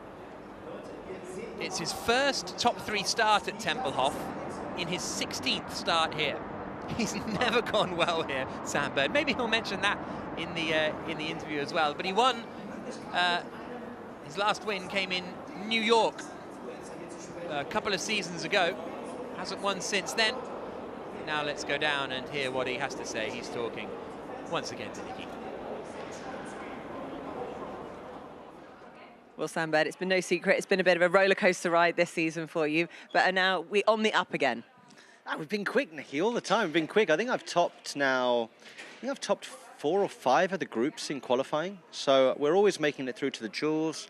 We've always been quick. Okay, some of the results haven't been necessarily great, but when I finished, the worst finish is 4th. So that's always good. The pace is there. Jaguar TCS Racing are giving me a great car, and they've done that again today on our bogey track, let's call it. So yeah, delighted that we've come here and we've put that to bed. We've shown some speed, and yeah, now looking forward to the race. Absolutely. What is the strategy going to be for the start of that race? I can't tell you that. I've got. No one's listening. Go on. I've got Just you and me. I've got a world champion, a world-class athlete next to me in Seb, who is a great driver. I fully respect him. We run with the same powertrain, obviously. Envision being our customer team. So yeah, I'm sure that we will be discussing strategies, what to do, what not to do. But yeah, looking forward to it. It's interesting because you and Sebastian Buemi, one of the only 4 drivers to have raced here all 16 times. Is it that many? Is it that many? Including the COVID 10 days. Yeah, that was a heck of a time. Good to see you smiling, and may it continue today. Yeah, it helps when you're fast, Nicky. So yeah, anyway, thank you guys. Cheers. Cheers, Sam Bird. Well, I got it all wrong. He didn't say anything that I thought he was going to say, but very, very happy nevertheless, Sam Bird. And he will be starting on the front row of the grid. Second on the grid, are we in for a fascinating fight of who doesn't want to be leading until right at the end. Really looking forward to this one, Vernon. Jack, I think Sam Bird just mentioned 6 races in 9 days here at Berlin Tempelhof Airport. I thought I'd erased that period of time in therapy, but he's just brought it all back. Anyway, to the present, an amazing performance from the Jaguar powertrains.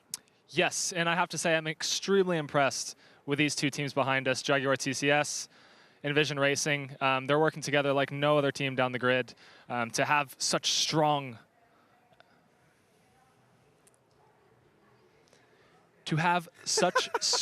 qualifying performances in the past couple weekends is very impressive. All right, so just technically, I'm going to let you know what happened then. We are broadcasting live now to multiple nations across the globe, and everyone takes their commercial breaks at different times. So in our ears, I know, I'm just going to explain to the audience. So in our ears, we get told to pause for an international break. So it might be, let's say, Southeast Asia are taking a break. So they say, okay, pause. So we go like this. And then Southeast Asia goes to a break, and then we continue talking. So that's what happened there. Just to explain, because we're all friends. But yeah, it is a stunning 1-2 for the Jaguar powertrain. If you were one of these team principals, and we saw earlier on that both team principals of each team go and have a chat and communicate, what do they talk about? Because surely there's a rivalry, but yet they're the same powertrain. Yeah, I would say mainly tire strategy. That's constantly evolving through the race weekend, constantly changing. And yeah, that's probably the majority of what those conversations entail. Maybe some communication between the engineers, but that usually happens over the computer. All right, well, let's go over to Kroon, who's in the studio. Kroon! Hello. We've got the 2 drivers who are on the front row, starting 16 times you guys have qualified here, so you know your way around this place. The track's changed a few times in that window. But Sebastian, this is a fantastic pole for you. Record in Formula E, I believe. So let's get into your final, guys. So Sebastian's lap on the right, Sam's on the left. As we get down towards turn 1, Sebastian, talk me through this from your perspective, because similar sort of line it looks like on the way in, but then you wind the lock on a bit earlier than Sam. You could see there's a Sam's got a bit of correction, and at this point here, you've already sort of got a little bit further in. Well, I think it's always a compromise. Obviously, you try to carry a lot of speed into the corner. I did brake later that lap because I felt like I braked too early the lap before. But then I tried to reduce the distance, basically.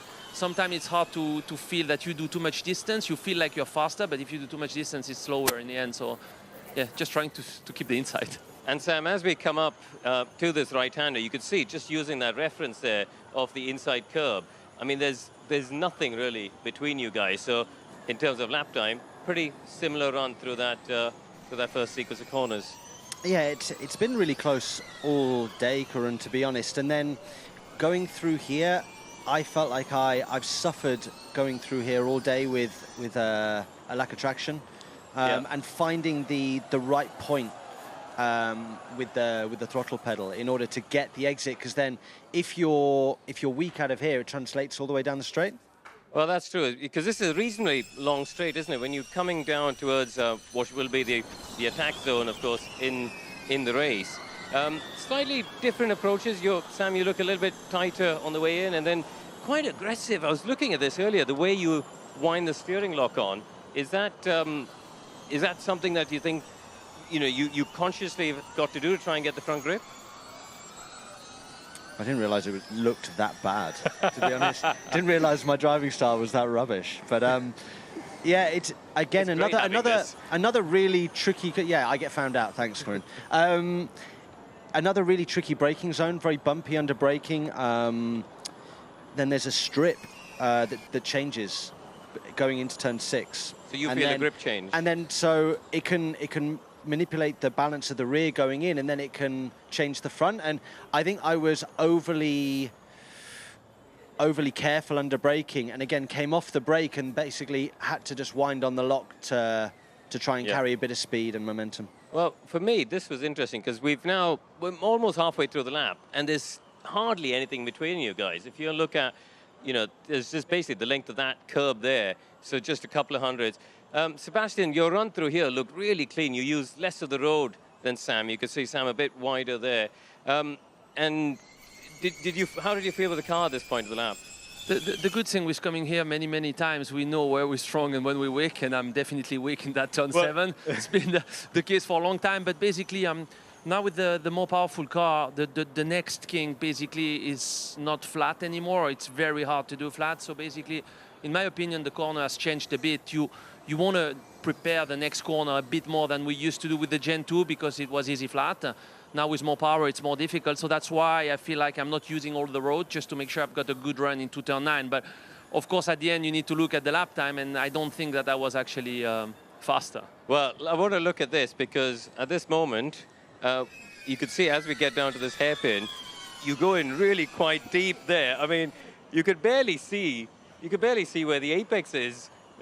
Over there. Yeah, I brake too late, clearly, and that's why I was a bit surprised that I got pole, because that one was bad and the next one was not great either. I was too conservative on the next one, and then... Well, there's a line there. If we use the 50-meter board, you could see, though, it hasn't really cost you. If anything, I don't know if you got a better exit. Sam, you were talking about struggling with exit. So Seb might have braked later, so he would have gained under braking, but then he's done a longer distance, V'd it more, and then maybe got a better exit. I've probably braked earlier, gained a bit mid-corner, but the tyres are complaining, and I'm more loaded on the exit. You're not able to put the power down as well as you'd like. Because maybe. Actually, you've pulled a little bit of lap time.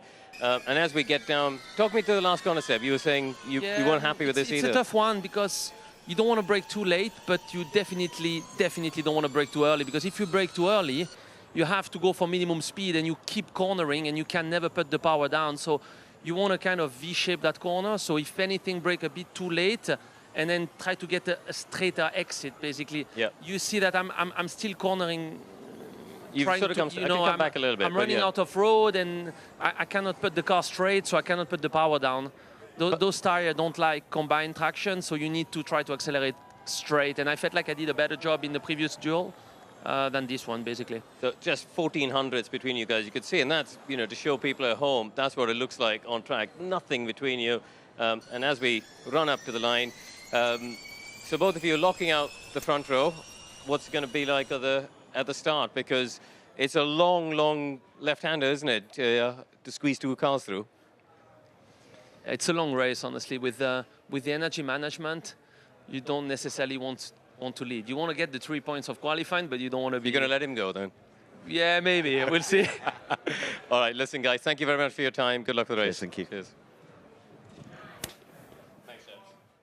Hey, there you go. That was a really good insight into their qualifying laps. And Sylvain Philippe, you've joined us, the team principal of the Envision Racing team. You've looked after both of those drivers. Sam was with your team, the Virgin Envision Racing team, for 6 years, and now you've got Seb under your wing.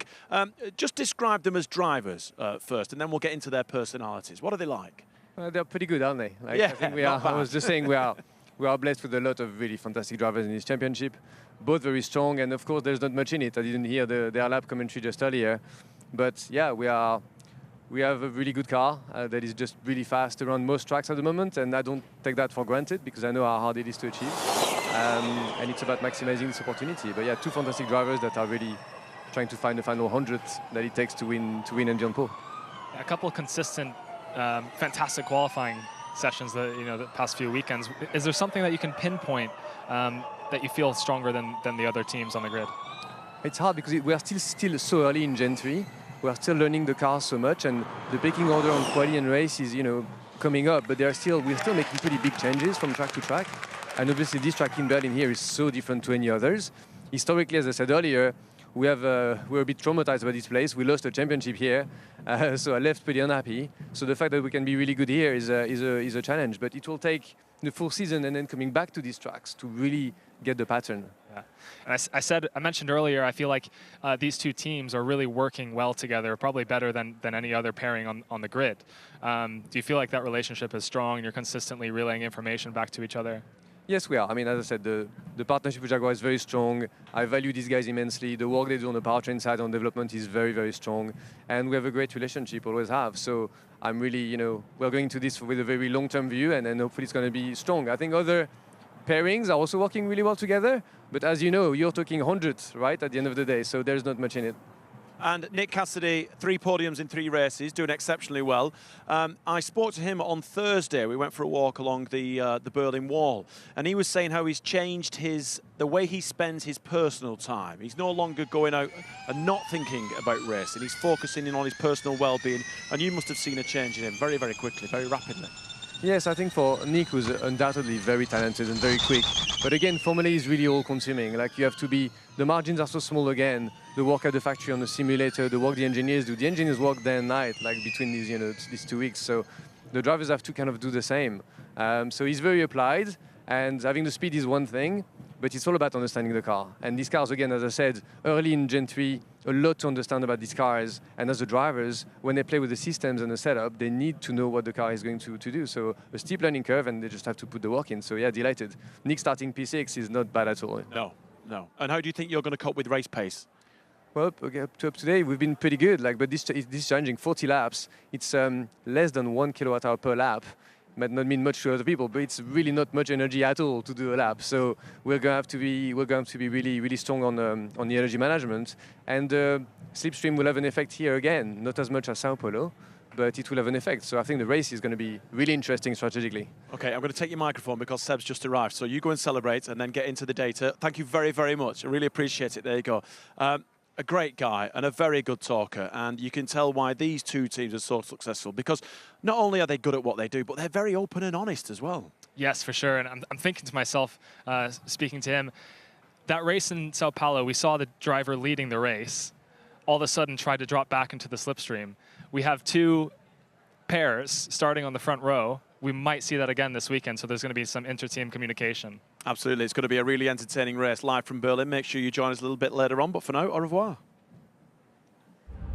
Formula E returns to its longest serving race circuit. We are back in Berlin. The race stage is set at Templehof Airport. Are you ready to be electrified? As we approach the halfway point of season 9. Boys, what have we just done? Yes! Congrats, everybody. You did it, mate!